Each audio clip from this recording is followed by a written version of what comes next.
Logarithmic functions. This section should be mostly review of what you've learned in an algebra course.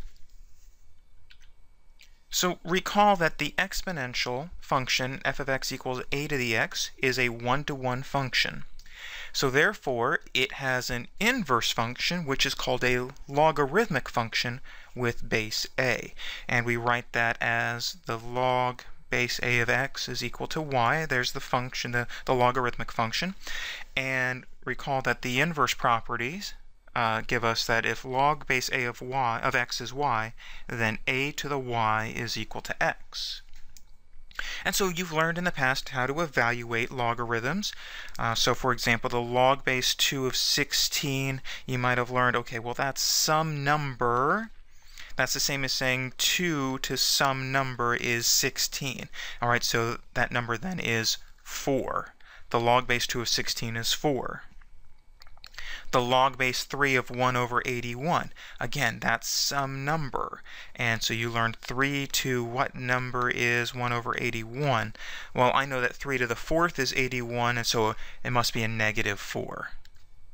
Because negative exponents indicate the use of reciprocals.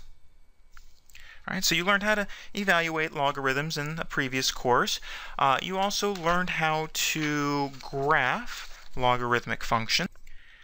Right, so if we're talking about the function f of x is the log base a of x, then depending on whether that a is greater than 1 or less than 1, we get two slightly different curves.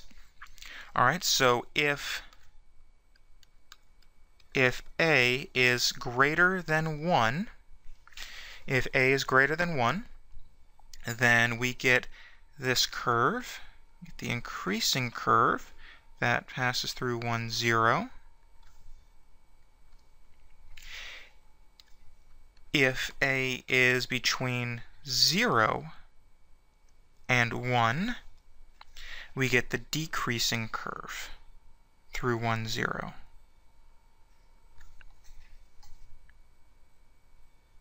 In either case, the domain is 0 to infinity. The range is negative infinity to infinity.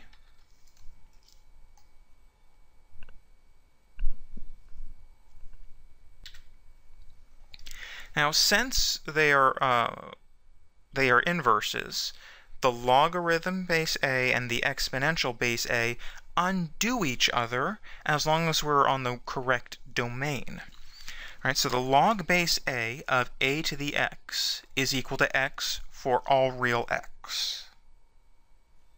All right, so for example, the log base 2 of 16, well, that's the same as the log base 2 of 2 to the 4th, and so that's 4.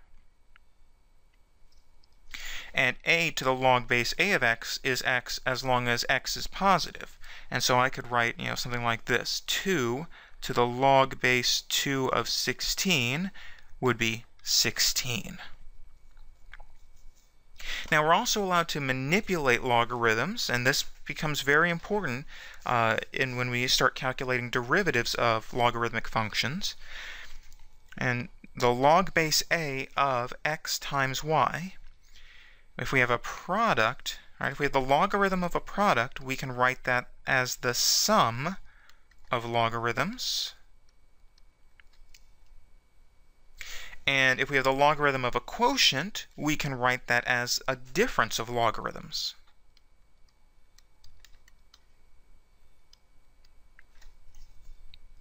And if we have the log of an exponent, right, the log base a of x to the r, remember we're allowed to bring that r down as a coefficient. So we can write this as r times the log base a of x.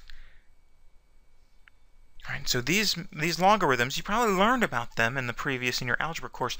We're going to actually use them in dealing with logarithmic functions and their derivatives in this course. All right, so let's get a little bit of practice with these manipulations. Here we have the log of the square root of x minus 1 over x plus 1. And recall that if we don't see any base, the assumed base is 10. It's the common logarithm. Alright, so I can rewrite this whole thing as the log of x minus 1 over x plus 1 to the 1/2 power. Recall that finding the square root of a number is the same as raising that number to the 1/2 power. So now, using properties of logarithms, I can write this as 1/2 times the logarithm of x minus 1 over x plus 1. And so now I see that I have the logarithm of a quotient. And so I can write this further as 1/2 times the log of x minus 1 minus the log of x plus 1. I could apply the distributive property if I wanted to and write this as two separate terms, but that's okay for now. All right, now what if we have several logarithms and we want to write it as a single logarithm? So here I have the log of x plus y plus the log of x minus y minus 2 log z. Well, I can take these two logarithms and I'll write them as a single logarithm. That's the log of x plus y times x minus y.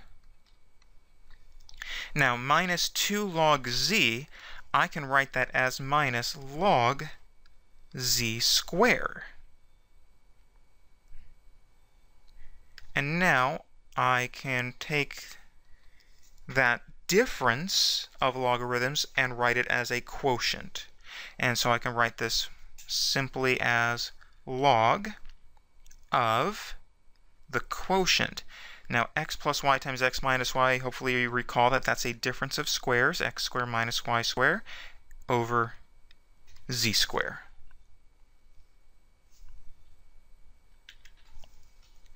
The natural logarithm.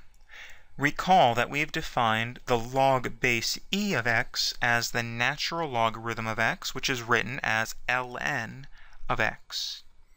And so the natural log of x is equal to y implies that e to the y is x. And then we have those cancellation properties, just now with a different base. The natural log of e to the x is x, as long as x is a real number. And e to the natural log of x is x, as long as x is positive. And the natural log of 1 is 0. I'm sorry, the natural log of e is 1. I did say a true statement that the natural log of 1 is 0, so that is true as well.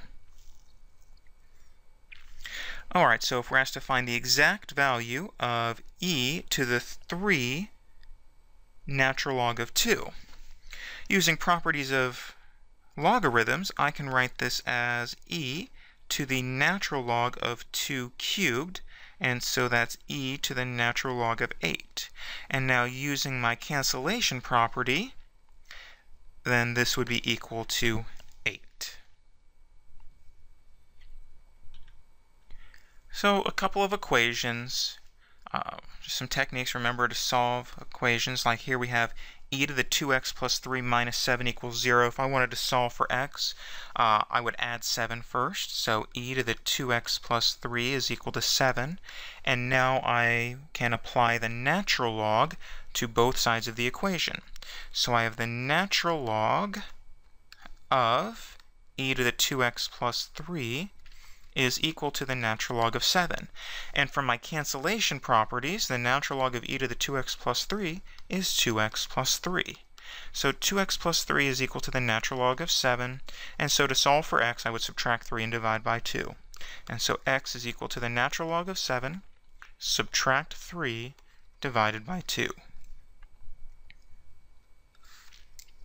The natural log of 5 minus 2x is equal to negative 3. Alright, well, remember that the natural log is the log base e. And so using the inverse property, I can write this as 5 minus 2x is equal to e to the negative third. And so now to solve for x, I subtract by 5, and divide by negative 2. And so x is equal to e to the negative third power minus 5 divided by negative 2.